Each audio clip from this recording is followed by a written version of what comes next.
રાહુલ ગાંધીના લોકસભાના ભાષણને ટાંકીને અમિત ચાવડાએ જણાવ્યું હતું કે રાહુલ ગાંધીએ કહ્યું કે અમે તમને ગુજરાતમાં હરાવીશું, તમે સામી છાતીએ આવો, અમે સંવિધાન, સત્ય અને અહિંસા સાથે લડીશું। આવનાર સમયમાં ભાજપને ગુજરાતમાં હરાવી છે। આ ઉપરાંત તેમણે સરકાર સામે માંગ કરી કે સરકાર જો લોકોનું હિત જોતી હોય તો આવા લોકો સામે કડકમાં કડક કાર્યવાહી કરવામાં આવે। રાહુલ ગાંધીએ ભાગલા પડવાની નીતિને ખુલ્લી પાડી છે અને સાચો હિન્દુ કોઈને ડરાવતા કે ધમકાવતા નથી, પરંતુ ભાજપના લોકો હિંસા ફેલાવે છે, સમાજને ઉશ્કેરવાનો પ્રયત્ન કરી રહ્યા છે।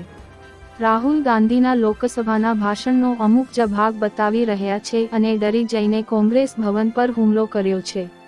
एक रिपोर्ट गुजरात गीता न्यूज अहमदाबाद।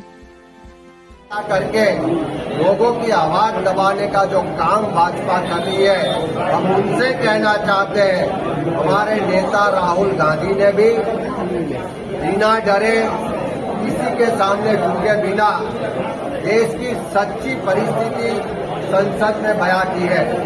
उसी तरह गुजरात में भी भाजपा चाहे जो भी कर ले, सरकार, पुलिस, प्रशासन, गुंडे जो भी करना चाहे करे, कांग्रेस की विचारधारा ना तो किसी के सामने झुकी है, ना तो किसी से डरी है।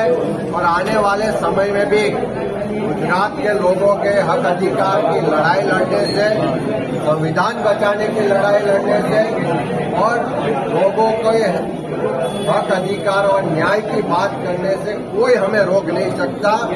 ये भाजपा का डराने दबाने का प्रयास कभी सफल नहीं होगा। ये लड़ाई जारी रहेगी।